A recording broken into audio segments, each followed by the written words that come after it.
establish his law. And from the other hand, he is saying that the whole purpose behind sending all prophets is what? To establish justice. Means that justice cannot be established except when the law of Allah Jalla wa Ala is dominant. Real justice cannot be maintained, cannot be achieved unless the law of Allah Jalla wa Ala is the superior law. No law above the law of Allah Jalla wa Ala. No law is equivalent to the law of Allah Jalla wa Ala. All laws belong to the law of Allah Jalla wa Ala, under the law of Allah Jalla wa Ala. The superiority is given to the law of Allah Jalla wa Ala.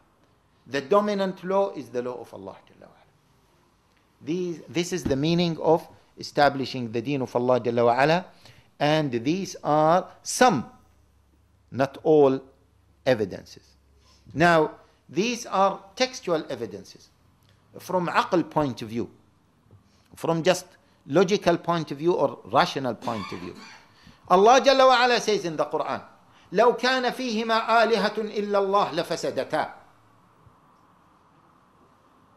I'm not quoting the verse and talking about logical. No, I'm talking about the logic mentioned in that verse. And the logic, the rational argument, is an essential argument in our deen.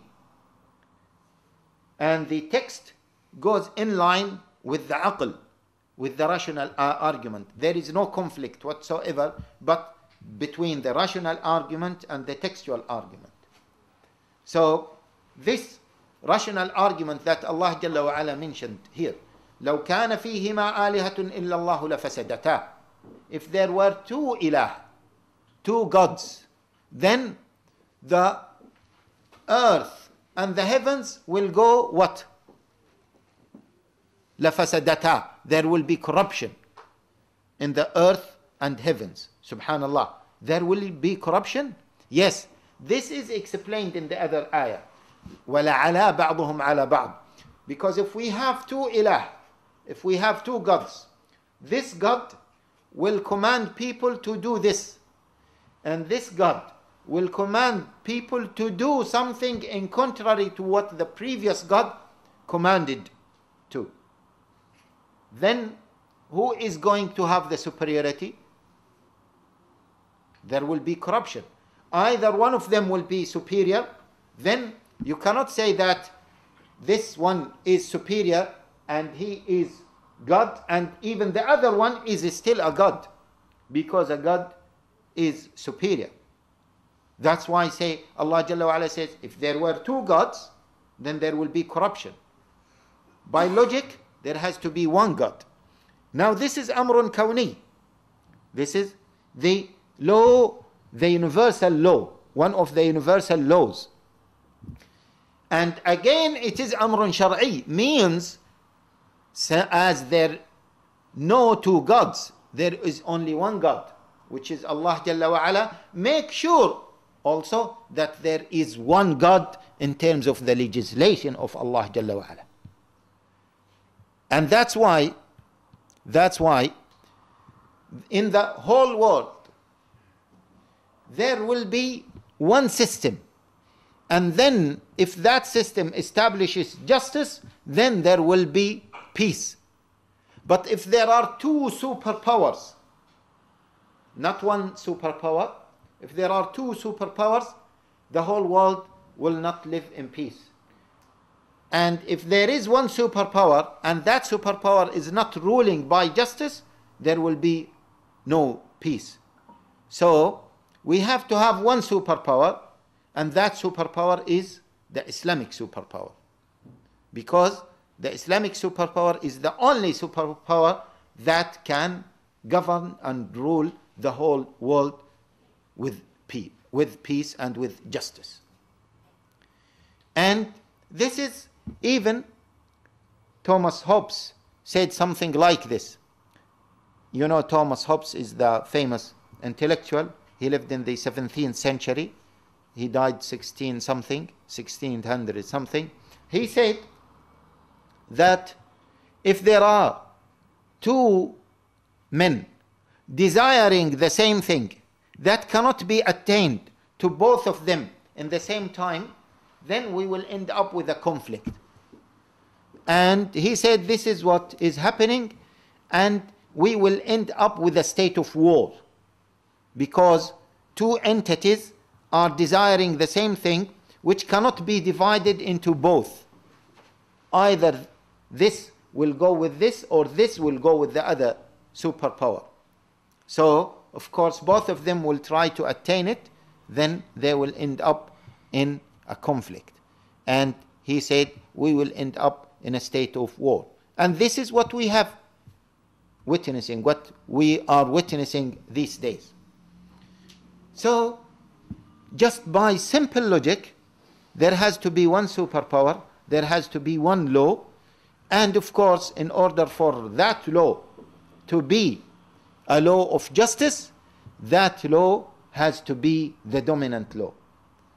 One more logical argument is that that law can come from human beings, or that law can come from a different entity.